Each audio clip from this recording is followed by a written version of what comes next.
बस गलती से डिलीवरी बॉय से टक्कर हो जाने पर इन अमीरजादों ने जानबूझकर उसके हाथ से खाने का पार्सल छीन लिया और उसे कचरे की तरह सड़क पर फेंक दिया। और तो और वे बेशर्मी से मुस्कुराने लगे। उन्हें इस बात का बिल्कुल अंदाजा नहीं था कि उन्होंने एक ऐसे खतरनाक इंसान से पंगा ले लिया है जिससे उन्हें दूर ही रहना चाहिए था। अमीरजादों को वहां से जाते हुए देखकर उस आदमी ने अपनी बाइक स्टार्ट की और ट्रैफिक के बीच से तेजी से निकलने लगा। बस कुछ ही रेड लाइट पार करने के बाद उसने उस स्पोर्ट्स कार को पकड़ लिया। उसने कोई मारपीट नहीं की, बल्कि उस बर्बाद हुए खाने को उनकी गाड़ी के बोनेट पर रख दिया और उस अमीरजादे से खाने के पैसे मांगने लगा। जब वहां तमाशा देखने वालों की भीड़ जमा होने लगी तो वो अपनी गर्लफ्रेंड के सामने बेइज्जती नहीं करवाना चाहता था, इसलिए उसने चुपचाप डिलीवरी बॉय को पैसे दे दिए। डेविड एक उसूलों वाला और सच्चा इंसान है। वो दिन रात मेहनत करके खाना डिलीवर करता है। वो अपने छोटे भाई की कॉलेज की पढ़ाई का खर्च उठाता है और पैसे भी बचाता है ताकि वो अपनी गर्लफ्रेंड के साथ मिलकर एक फूलों की दुकान खोल सके। उसकी जिंदगी ऐसे ही खुशी से बीतनी चाहिए थी, लेकिन किसी ने सपने में भी नहीं सोचा था कि अचानक हुए एक हादसे ने महज एक दिन में उसकी पूरी जिंदगी तबाह कर दी। हेलो दोस्तों, मेरा नाम जॉन है और आज मैं आपके लिए जी चांग वू की एक बेहतरीन रिवेंज फिल्म फैब्रिकेटेड सिटी की कहानी लेकर आया हूँ। दिन भर की कड़ी मेहनत के बाद डेविड जैसे ही एक कन्वीनियंस स्टोर के बाहर आराम करने बैठा, तभी पीछे झाड़ियों से किसी मोबाइल की रिंगटोन बजने लगी। डेविड ने उत्सुकता से उस फोन को उठाया और कॉल रिसीव कर लिया। हेलो, क्या किस्मत है,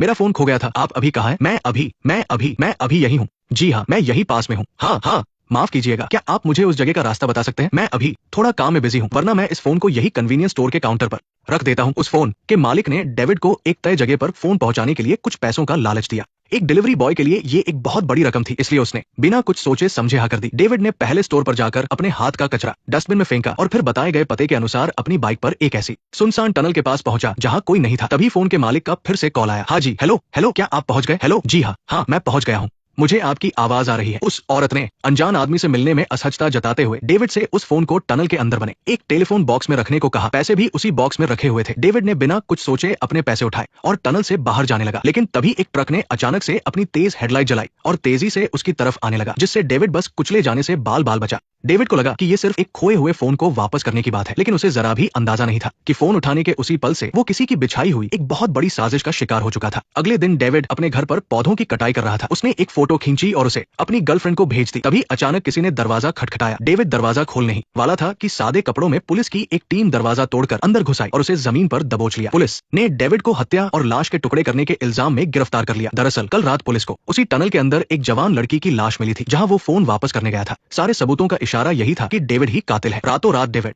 एक मेहनती डिलीवरी बॉय से एक जवान लड़की का बेरहम कातिल बन चुका था। उसकी सारी जानकारी पब्लिक में लीक कर दी गई थी, यहाँ तक कि उसकी नई फूलों की दुकान पर भी लोगों ने गालियां लिख दी थी। उसने बहुत सफाई देने की कोशिश की कि वो उस लड़की को नहीं जानता और वो कल रात बस एक फोन वापस करने गया था, लेकिन पुलिस को मिले सारे सबूत उसी के खिलाफ थे। उनका मानना था कि डेविड ही असली कातिल है और उन्होंने उसकी एक बात नहीं सुनी। किस्मत से डेविड के परिवार और उसके दोस्तों को पूरा यकीन था कि वह बेकसूर है, इसलिए उन्होंने बहुत सारे पैसे खर्च करके उसे बचाने के लिए एक वकील किया। क्योंकि डेविड एक डिलीवरी बॉय है, इसलिए उसके हर दिन के काम की लोकेशन का सारा डेटा सिस्टम में रिकॉर्ड रहता है। जल्द ही परिवार और दोस्तों की मेहनत रंग लाई और हर एक मिनट की लोकेशन का एक नक्शा तैयार कर लिया गया। कोर्ट में डेविड के वकील ने पूरे भरोसे के साथ इस सबूत को जज के सामने पेश किया और डेविड को तुरंत रिहा करने की मांग की, लेकिन तभी सरकारी वकील ने एक मुस्कान के साथ कहा कि उनके पास भी एक ऐसा ही लोकेशन का नक्शा है, बस फर्क इतना है कि ये नक्शा डेविड को मुजरिम साबित करने का सबसे बड़ा सबूत है। वकील ने बताया कि उस दिन डेविड ने उसी बिल्डिंग में खाना डिलीवर किया था जहां उस लड़की का मर्डर हुआ था। सिस्टम के रिकॉर्ड के अनुसार उसे डिलीवरी करके वापस आने में आमतौर पर 3 मिनट लगते हैं, लेकिन उस दिन वो बिल्डिंग में पूरे 7 मिनट तक रुका था। वकील के इन सवालों को सुनकर डेविड ने जल्दी से सफाई दी कि उस समय उसने बिल्डिंग के नीचे एक पौधे को कड़ी धूप में देखा था, इसलिए उसने उस पौधे को उठाकर छाव में रख दिया था और एक कागज पर मैसेज भी लिख दिया था। लेकिन सरकारी वकील ने कहा कि पुलिस को उस जगह पर कोई पौधा या कागज नहीं मिला। इसके बाद उन्होंने कोर्ट में एक सीसीटीवी फुटेज प्ले किया जिसमें डेविड बड़ी मुश्किल से एक काले रंग का सूटकेस खींचता हुआ ऐसी जगह ले जा रहा था जहां कैमरा काम नहीं कर रहा था। ये सूटकेस बिल्कुल वैसा ही था जिसमें पुलिस को उस लड़की की लाश मिली थी। डेविड को अचानक याद आया कि उस समय वो एक अकेली रहने वाली बूढ़ी औरत की मदद कर रहा था, लेकिन वह इस बात को साबित नहीं कर सका और न ही उस औरत का कोई सुराग दे पाया। इसलिए मदद करने की उसकी इस अच्छी नियत को सीसीटीवी फुटेज ने एक ऐसा पक्का सबूत बना दिया था जिसे झुटलाया नहीं जा सकता था। वकील ने कन्वीनियंस स्टोर पर कचरा फेंकने वाला वीडियो भी प्ले किया। फुटेज में साफ देखा जा सकता था कि उस समय उसके हाथ में जो चीज थी वो असल में मरने वाली लड़की का ही फोन था। डेविड ने जल्दी से उस रात फोन वापस करने की सारी अजीब घटना सच बता दी, लेकिन इस बात से उसे कोई फायदा नहीं हुआ, बल्कि वो और भी बड़ी मुसीबत में फंस गया, क्योंकि जिस टनल में वो फोन रखने गया था उसी जगह पर उस लड़की की लाश भी मिली थी। ये सब महज एक इत्तेफाक नहीं लग रहा था। इससे भी ज्यादा हैरान करने वाली बात ये थी कि वकील ने कोर्ट में फोन की लोकेशन हिस्ट्री पेश की। उस लड़की के फोन का लोकेशन ट्रैक पिछले 2 दिनों से डेविड के आने जाने वाले रास्तों से पूरी तरह से मैच कर रहा था। ये कोई आम इत्तेफाक नहीं था, बल्कि कोई जानबूझकर उसके हर एक कदम की नकल कर रहा था ताकि उसे उस लड़की के मर्डर केस में फंसाया जा सके। अगर अब तक की सारी बातों को एक बड़ी साजिश मान भी लिया जाए तो भी सरकारी वकील का पेश किया गया आखिरी सबूत डेविड को फांसी के फंदे तक पहुंचाने के लिए काफी था। पुलिस को उस लड़की के शरीर से डेविड का डीएनए मिला था जो पूरी तरह से उसी का था। और मर्डर वाली जगह से पुलिस को एक ब्रेसलेट भी मिला था। वो ब्रेसलेट डेविड की गर्लफ्रेंड ने उसे दिया था जो उनके प्यार की निशानी था। जब एक के बाद एक सारे पक्के सबूत उसी की तरफ इशारा करने लगे तो डेविड अंदर से टूट गया। उसे बिल्कुल समझ नहीं आ रहा था कि एक फोन वापस करने की वजह से उस पर मर्डर और लाश के टुकड़े करने का इल्जाम कैसे लग सकता है। उसका दिल तो तब और भी टूट गया जब उसकी जान से भी प्यारी गर्लफ्रेंड को उस ब्रेसलेट को देखकर उस पर शक होने लगा। सारा, मैंने, माफ करना, क्या तुम्हारी कलाई में दर्द है? मैंने तुम्हें जो ब्रेसलेट दिया था उसका क्या? मैंने तो उसे पहना हुआ था। वो कहाँ है? कहा गया? मुझे नहीं पता, मैं बहुत बिजी था। और अचानक क्यों? वो तुम्हारे पास क्यों नहीं है? आखिर क्यों? डेविड, मैं सच में जानती हूँ तुम ऐसा नहीं कर सकते। मुझे पता है कि तुम ऐसा नहीं कर सकते। एक डेविड वो भी है जिसे मैं नहीं जानती। सारा, ये तुम क्या कह रही हो? सारा, प्लीज मेरी बात सुनो। जज ने सही कहा था, तुम्हें अपनी गलती मान लेनी चाहिए ताकि सजा कम हो सके। डेविड, मुझे बता दो कि अब मैं तुम्हारा इंतजार न करूं। मुझसे और इंतजार नहीं होता। सारा, मैंने नहीं किया। ये सब मैंने सच में नहीं किया है। सारा, मेरा साथ मत छोड़ो। उसकी गर्लफ्रेंड ने डेविड के सामने ही अपने हाथ से वो ब्रेसलेट उतार दिया। उसका ये कदम न सिर्फ उनके इतने सालों के रिश्ते का अंत था बल्कि इसने डेविड की रही सही उम्मीदों को भी पूरी तरह तोड़ दिया था। सारे पक्के सबूतों के आधार पर डेविड को उम्र कैद की सजा सुना दी गई। जेल के अंदर का भी एक नियम था। नए कैदी को हर दिन बाकी कैदियों से मार खानी पड़ती थी और बेइज्जती सहनी पड़ती थी। एक समय में बड़े सपने देखने वाला डेविड इस टॉर्चर की वजह से पूरी तरह टूट चुका था। उसने कई बार आत्महत्या करने की कोशिश की लेकिन वो हर बार नाकाम रहा। जब उसने हर उम्मीद छोड़ दी थी और अपनी जान लेने ही वाला था तभी एक वकील अचानक उससे मिलने आया और उसने बताया कि वो ऐसे ही बेकसूर लोगों की मदद करता है जिन्हें झूठे केस में फंसाया गया हो। वो उसका केस फिर से लड़ना चाहता था। डेविड के लिए जैसे ये डूबते को तिनके का सहारा था। उसने केस से जुड़ी हर छोटी से छोटी बात याद करने की कोशिश की। आखिरकार उसे एक बहुत ही जरूरी सुराग याद आ गया। उसका वो कपल ब्रेसलेट शायद अपने भाई से मिलने जाते वक्त भाई के हॉस्टल में ही छूट गया था। अगर वो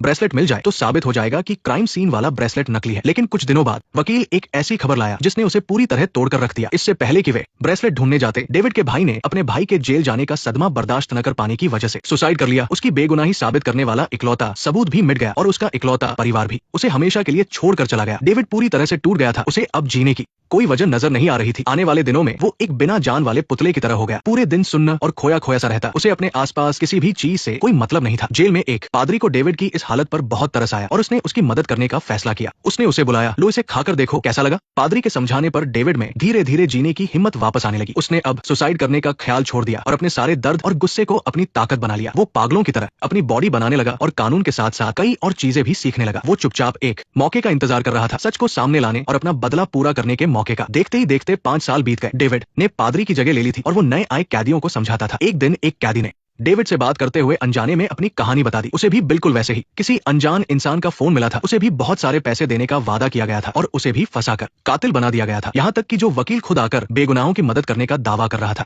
वो भी एकदम वैसा ही था जो डेविड को मिला था। डेविड को समझ आ गया कि ये सब कोई इत्तेफाक नहीं है और नहीं सिर्फ उसे फंसाने की कोई साजिश है, बल्कि ये एक बहुत ही शातिर तरीके से बनाया गया मर्डर गेम है जिसे बार बार दोहराया जा सकता है। और वो तो बस इस गेम में चुना गया एक मोहरा था, एक ऐसी बलि का बकरा जिसके साथ वो लोग खेल रहे थे। उसने तुरंत उस वकील से मिलने का फैसला किया। 5 सालों से दबा हुआ उसका गुस्सा और नफरत इस पल पूरी तरह से बाहर आ गया। मेरी आंखों में देखो, क्या मैं तुम्हें असली कातिल लगता हूँ? तुमने ये बहुत गलत किया है। तुम ये सब क्या कर रहे हो? क्या मैं तुम्हें इतना अकेला नजर आ रहा था? तुमने जानबूझकर सुसाइड तो नहीं किया था ना? किसने मारा उसे? मुझे नहीं पता। कमीने कही के तुम एक नंबर के कमीने हो। कमीने, दूर हटो तुम। बस करो, बहुत हो गया। क्या हुआ? इतने साल बीत गए हैं, क्या तुम्हें अभी भी शर्म आ रही है? हाँ, बिल्कुल जैसा तुमने कहा था, ये सब झूठ है। किसी ने जानबूझकर उस फोन को छुपा दिया था ताकि तुम पर इल्जाम लग सके और वो सब कैमरे में रिकॉर्ड हो जाए। उसने तुम्हारे भाई को भी मार दिया, तो फिर इसमें क्या फर्क है? अगर इतना वक्त गुजर चुका है तो अब कुछ न करने में ही सुकून मिलना चाहिए। किसी को मारना एक जुर्म है। मैं तो बस एक छोटा सा अफसर हूँ। तुमने उसे मार दिया। वकील, आखिरकार उसने अपना नकाब उतार ही दिया। उसने साफ साफ कबूल कर लिया कि जब डेविड को वो फोन मिला था उसी पल से ये सब एक बहुत ही शातिर चाल थी। असल में 5 साल पहले एक अमीर आदमी ने ड्रग्स के नशे में गलती से अपनी गर्लफ्रेंड को मार दिया था। एक आम इंसान के लिए ये उम्र कैद की सजा वाला एक संगीन जुर्म हो सकता था, लेकिन कोरिया के अमीरों के लिए ये बस एक छोटी सी मुसीबत थी जिसे एक फोन कॉल से सुलझाया जा सकता था। जल्द ही मार्क नाम की एक सीक्रेट ऑर्गेनाइजेशन ने ये काम ले लिया। वो खासतौर पर अमीर और ताकतवर लोगों के जुर्म छुपाने वाले टॉप लेवल के क्लीनर थे। अगर आपके पास बहुत सारा पैसा है तो चाहे मर्डर हो या कोई और भी भयानक जुर्म, वो ऑर्गेनाइजेशन आपके लिए एक बलि का बकरा ढूंढ निकालेगी ताकि आप आसानी से बच निकले। मार्क ने सबसे पहले उस अमीर आदमी को डेड बॉडी को गुनगुने पानी में डुबोने को कहा ताकि फॉरेंसिक टीम मौत के सही समय का पता न लगा सके। उसके तुरंत बाद उसने अपनी एक पूरी तरह से तैयार प्रोफेशनल टीम को क्राइम सीन पर भेजा। टीम के लोगों ने लेजर स्कैनर से उस कमरे की 360 डिग्री स्कैनिंग की। सारा डेटा सीधा मार्क के सीक्रेट रूम में भेजा गया।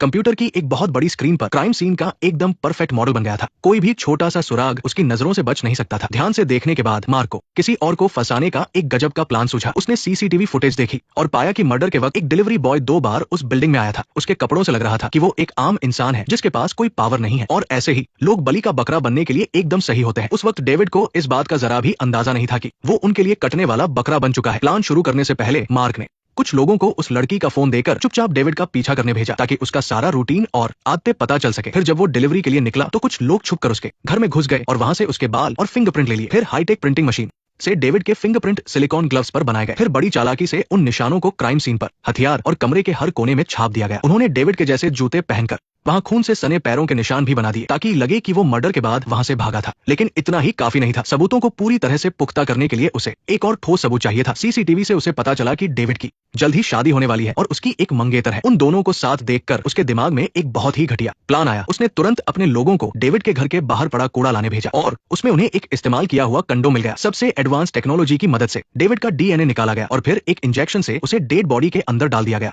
इस तरह उसे फंसाने का ये परफेक्ट प्लान पूरा हुआ और डेविड बिना कुछ जाने ही उस अमीर आदमी का मोहरा बन गया। देखते ही देखते 5 साल बीत गए। मार्क को लगा कि सिर्फ इतना ही खेल काफी बोरिंग हो रहा है, इसलिए उसने एक और भी ज्यादा खतरनाक माइंड गेम बनाया। उसने जेल के सबसे खूंखार और बदतमीज कैदियों को एक साथ इकट्ठा किया ताकि एक जानलेवा गेम खेला जा सके। जल्द ही डेविड के साथ साथ कई और कैदियों को जबरदस्ती एक बहुत बड़े पुराने गोदाम में लाया गया। जब उनकी आंखों से पट्टी हटाई गई तो सब हैरान रह गए। उनके सामने एक बहुत बड़ी टेबल थी जिस पर दुनिया भर का लजीज खाना सजा हुआ था। इसके तुरंत बाद गार्ड्स ने उनके हाथों की हथकड़ियां खोल दी। हालांकि किसी को समझ नहीं आ रहा था कि ये सब क्या है, लेकिन कुछ निडर कैदी पहले ही खाने की महक से बेकाबू हो गए थे। उन्होंने बिना परवाह किए कि उसमें जहर हो सकता है खाना शुरू कर दिया। बाकी कैदियों ने जब पहले कैदी को सही सलामत देखा तो वो भी खाने लगे। सिर्फ डेविड ने कुछ नहीं खाया, वो अभी भी अलर्ट था। कैदियों को मजे से खाते देख मार्क के चेहरे पर एक चालाक मुस्कान आ गई। खाना खाने के बाद मार्क ने सबके आराम के लिए बढ़िया कमरों का इंतजाम किया। जब कैदी कमरों में गए तो उन्होंने देखा कि हर बिस्तर पर एक नंबर वाले कपड़े रखे हैं, लेकिन दिन भर की थकान के मारे कैदी बहुत थक चुके थे। उनके पास सोचने की ताकत नहीं थी। वे बिस्तर पर लेटते ही गहरी नींद में सो गए। सिर्फ डेविड ही ऐसा था जो अभी भी चौकन्ना था। वो एक तरफ बैठकर आज की सारी बातों के बारे में सोच रहा था। उसे लग रहा था कि इस अच्छाई के पीछे जरूर कोई बहुत बड़ी साजिश है। क्योंकि कमरे का दरवाजा बंद नहीं था तो आधी रात को जब सब सो गए तो उसने मौका देखकर वहां से चुपचाप भागने का प्लान बनाया ताकि इस अजीब जगह से निकल सके। हालांकि गोदाम में हर जगह बंदूक लिए गार्ड्स खड़े थे, लेकिन फिर भी ये डेविड को आजाद होने से नहीं रोक पाए। पर उसने सपने में भी नहीं सोचा था कि पूरी जगह पर मार्क की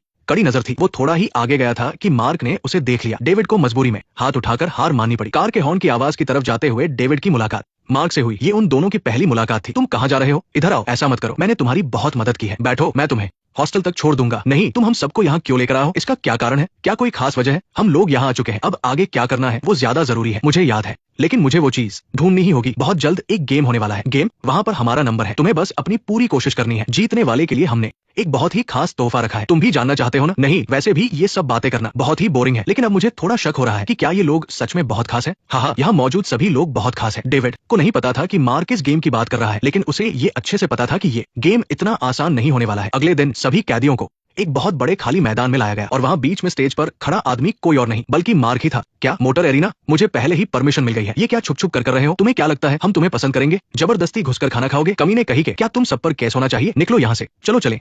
जमीन पर पड़ी लाशों को देखकर सबको अपनी हालत का अंदाजा हुआ। ये जगह यकीनन जेल से भी ज्यादा भयानक थी और उनके सामने खड़ा एलेक्स भी उन जेलरों से 100 गुना ज्यादा खतरनाक था। यहाँ जिंदगी की कोई कीमत नहीं थी। बगावत करने का मतलब था सिर्फ मौत। तभी सबकी हैरान नजरों के सामने करोड़ों कैश से भरा एक ट्रक धीरे धीरे मैदान के बीचों बीच आकर रुका। पैसों के पहाड़ को देखकर सबकी आंखें चमक उठी। एलेक्स ने मुस्कुराते हुए ऐलान किया कि आने वाली कार रेस में जो भी सबसे पहले मैदान की स्टार्टिंग लाइन पर वापस पहुंचेगा वो ये करोड़ों रुपए ले जा सकता है। इतनी बड़ी रकम देखकर डरे हुए कैदियों की आंखों में भी अचानक लालच आ गया। उनका सारा डर पल भर में लालच में बदल गया। रेस शुरू होने ही वाली थी कि 2 लग्जरी कारें वहां आकर रुकी। कार से एक अमीर खानदान का लड़का केविन और एक और रईस ज्यादा नीचे उतरे। वो इस कार रेस को देखने के लिए बुलाए गए खास मेहमान थे। वो तो एक बच्चा था, इतने सालों में नहीं मरा, वो पिछले हफ्ते ही कैसे मर गया? तुम चुप रहो। क्या तुम डर गए हो? बहुत ज्यादा डर गए हो क्या? मिस्टर एलेक्स ने आज सिर्फ तुम्हें और मुझे ही चुपचाप बुलाया है, लेकिन वो पिछले हफ्ते क्यों? तुमने तो कहा था कि ये सब कुछ महीनों पहले ही खत्म हो गया था। तीसरी बार हुआ है ऐसा। हैरानी की बात तो ये थी कि केविन के 3 रूप थे, जिसका मतलब था कि उसने कम से कम 3 खून किए थे, लेकिन एलेक्स की मदद से वो हर बार साफ बच निकला। दोनों सीधे ऊपर बालकनी में पहुंचे जहां एलेक्स पहले से ही उनका इंतजार कर रहा था। तुम्हें क्या लगा कि कार रेस में क्या मजा आएगा? ये कोई मामूली रेस नहीं है, इसे कारों की जंग कह सकते हो। वाह, डरावना है। अब मुझे समझ आ रहा है। बहुत बढ़िया, कारों की इस लड़ाई में बहुत कुछ होगा, यही तो मजा है। तुम समझ रहे हो ना? मिस्टर एलेक्स यहाँ जो बना रहे हैं वो सुनने में बिल्कुल अलग ही चीज है। एलेक्स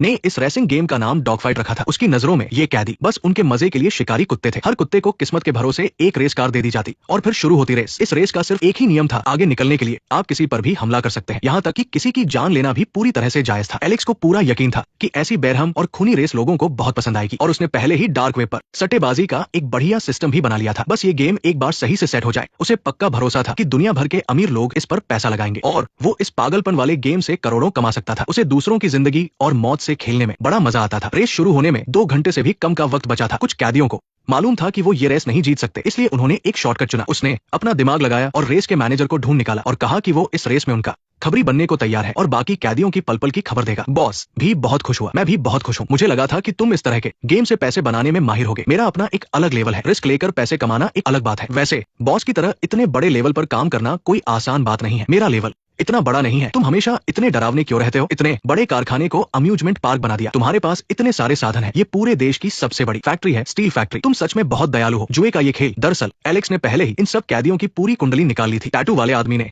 पहले कई धोखाधड़ी की थी, ये जानते हुए भी कि सामने वाला उसे बेवकूफ बना रहा है। वो फिर भी राजी हो गया और टैटू वाले आदमी को गोलियों से भरी एक पिस्तौल भी दे दी। उसके लिए तो रेस में ऐसा ट्विस्ट और भी ज्यादा मजेदार था। इसके बाद लगभग हर कैदी अपनी जान बचाने के लिए भागता हुआ एलेक्स के पास गया और किसी भी तरह इस रेस में थोड़ी मदद मांगने लगा। बस एक टोनी ही था जो सबसे अलग खड़ा था। वो ना तो एलेक्स के तलवे चाट रहा था और ना ही कोई ग्रुप बना रहा था। एलेक्स से मुलाकात के दौरान उसने जानबूझकर सिर्फ एक एनर्जी ड्रिंक मांगी। ऐसा लग रहा था कि उसे कुछ नहीं चाहिए, लेकिन असल में वो चुपचाप आसपास की हर जगह पर नजर रख रहा था। वो रेस जीतने के लिए आया ही नहीं था, बल्कि अपने दिमाग में भागने का एक पक्का रास्ता बना रहा था। वो इस रेस का फायदा उठाकर यहाँ से भागना चाहता था। जैसे ही रेस का काउंटडाउन शुरू हुआ, मॉडिफाई की गई गाड़ियां एक लाइन से स्टार्टिंग लाइन पर आ खड़ी हुई। वही एलेक्स अपने अमीर दोस्तों के साथ वीआईपी बॉक्स में बैठकर मौत के इस खेल का मजा लेने लगा। साइलेंस। रेस शुरू होते ही माहौल बेकाबू हो गया। टैटू वाला आदमी अपनी कार से पागलों की तरह टोनी की कार को टक्कर मारने लगा। दूसरी तरफ से एक दाग चेहरे वाला आदमी भी अपनी खटारा कार लेकर बगल से आ गया। दोनों कारों ने टोनी की कार को बीच में फंसा लिया और जोरदार टक्करें मारने लगे। कार का बुरा हाल हो गया था। लगातार इतनी जोरदार टक्करों के बाद कार बंद पड़ गई और एक गली में जाकर रुक गई। दाग चेहरे वाला आदमी हाथ में चाकू लेकर टोनी को खुद मारने के लिए आगे बढ़ा, लेकिन जैसे ही उसने कार का दरवाजा खोला,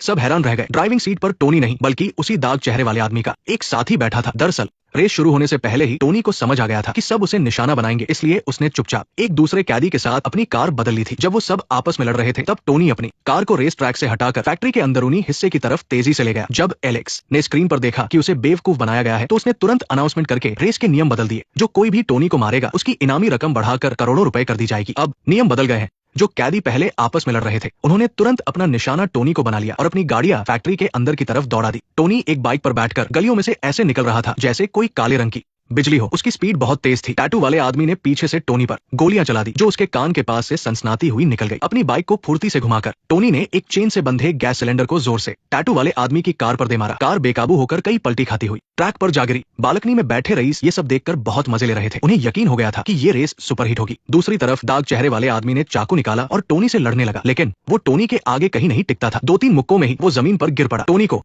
हावी होता देख एलेक्स से अब और इंतजार नहीं हुआ। उसे समझ आ गया था कि जिस आदमी को वो अपनी उंगलियों पर नचाता था, वो अब उसके कंट्रोल से पूरी तरह बाहर हो चुका है। ये बात उसे बिल्कुल बर्दाश्त नहीं थी, इसलिए उसने खुद टोनी को खत्म करने की ठानी। लेकिन टोनी के ठीक सामने वो चढ़ाई वाला रास्ता था जो उसने पिछली रात भागने के लिए चुना था। अगर वो वहां से अपनी बाइक जंप करा ले, तो वो इस पुरानी फैक्ट्री से हमेशा के लिए आजाद हो जाएगा। उसने एक लोहे का पाइप उठाया और जमीन पर रखे ऑक्सीजन सिलेंडर पर जोर से दे मारा। एक जोरदार धमाका हुआ। धमाके की वजह से बैरिकेड टूट गए और एलेक्स की आंखों के सामने धुआं छा गया। इसी पल का फायदा उठाकर टोनी ने फुल एक्सीलेटर दिया और बाइक लेकर सीधा बाहर निकल गया। एलेक्स बस उसे जाते हुए देखता ही रह गया। तो चलिए, आज की कहानी यही खत्म होती है। यह है कोला मूवी एक्सप्लेन। मिलते हैं अगली बार।